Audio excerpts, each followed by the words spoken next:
बिस्मिल्लाहिर्रहमानिर्रहीम। आज की इस वीडियो में हम डिस्कस करेंगे कि कंपाउंड्स क्या होता है। कंपाउंड्स या आप कह सकते हैं केमिकल कंपाउंड्स क्या होते हैं। केमिकल कंपाउंड्स ये एक टाइप ऑफ सब्सटेंस है। सब्सटेंस कुछ भी सब्सटेंस, एक पाउडर, जो मर्जी आप कह लें। सब्सटेंस जो प्योर फॉर्म ऑफ मैटर है वो सब्सटेंस होती है। Pure form of matter substance क्या है जी? Pure form of matter. Matter आपको पता है, मैंने पिछली वीडियो में, अगर आपने नहीं देखी वो वीडियो तो आप देख लें। अच्छा, कंपाउंड, इसकी डेफिनेशन भी है कि कंपाउंड है एक सब्सटेंस जो made up of two or more elements chemically combined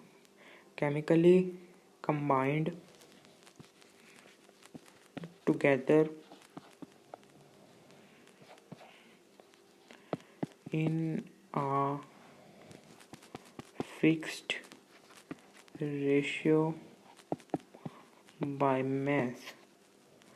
अभी मैं इसका मतलब भी बताऊंगा कि फिक्स रेशियो बाय मास का मतलब क्या है, लेकिन आप पहले ऊपर वाला समझ लें कि एक जो कंपाउंड है वो मोर एलिमेंट्स, टू और मोर एलिमेंट्स से मिलकर बनता है। टू और मोर एलिमेंट्स के जो एटम्स हैं वो मिलकर मॉलिक्यूल्स बनाते हैं और मॉलिक्यूल्स मिलकर कंपाउंड बनाते हैं। ठीक है, टुगेदर। मसलन सबसे पहले ये अब रेशियो बाय मास ही हम डिस्कस कर लेते हैं। ये क्या है मैं आपको बताता चलूँ कि देखें H2O, ये देखें इसमें रेशो क्या है। मसलन मैं कहता हूँ H2O कहते हैं पानी को, वाटर को।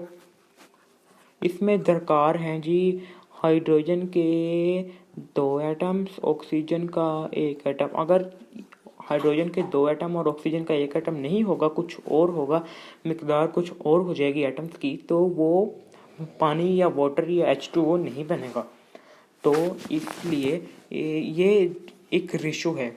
क्या मतलब कि हम देखते हैं इसको कि H की जो रेशो है वो 2 है, H रेशो O, और O की जो रेशो है वो है जी 1, यानी 2 हाइड्रोजन के और 1 ऑक्सीजन का। इस तरह ये फिक्स है वाटर के लिए, H2O के लिए ये फिक्स रेशो है, ये फिक्स तनासुब है कि H के 2 और ऑक्सीजन का 1 चाहिए हो।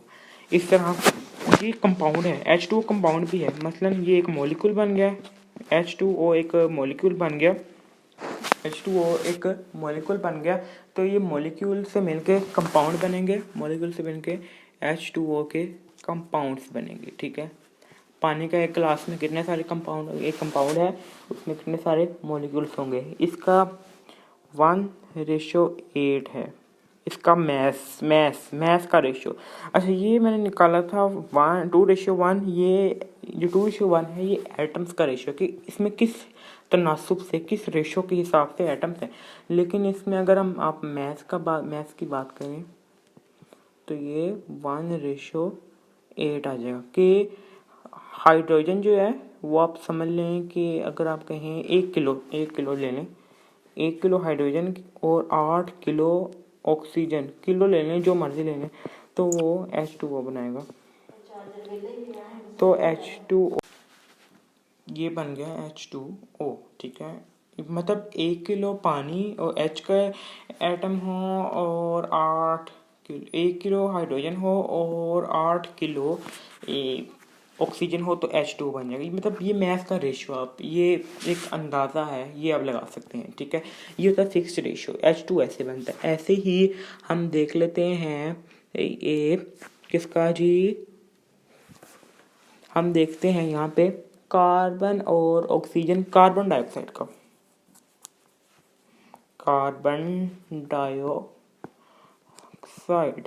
कार्बन डाइऑक्साइड में कार्बन होते हैं और ऑक्सीजन होता है। ऑक्सीजन भी एक एटम है, कार्बन भी एक एलिमेंट है, एटम है। और इसमें तनासब क्या होता है जी, कार्बन का जो तनासब होता है वो 3 होता है और ऑक्सीजन का 8 होता है। मतलब अगर 3 किलो कार्बन और 8 किलो ऑक्सीजन हो तो फिर ही मिलकर CO2 बनाएगा। आप इसको और मज़ीद छोटा कर सकते हैं कि अगर आप इसको आधा कर दें, डेढ़ हो गया, इसको भी आपको फिर आधा ही करना पड़ेगा, 4। आप 1.5 किलो कार्बन लें, 4 किलो, इसको आप मज़ीद छोटा करना चाहें मज़ीद छोटा कर लें फिर। लेकिन जितना इसको काम करना पड़ेगा उतना ही इसको काम करना पड़ेगा, उतना ही ऑक्सीजन को, जितना कार्बन को काम करेंगे उतना ही ऑक्सीजन को। ऐसे नहीं आप कार्बन को थोड़ा सा काम कर लें, ऑक्सीजन को ज़्यादा काम कर लें, फिर कार्बन डाइऑक्साइड नहीं बनेगा। इसी का मतलब है फिक्स्ड रेशियो बाय मास। ठीक है, इसी का मतलब है फिक्स्ड रेशियो बाय मास। आगे क्या ये फिक्स्ड रेशियो बाय मास इसे ही कहते हैं। ठीक है, इसके और एग्जांपल्स हम देख लेते हैं।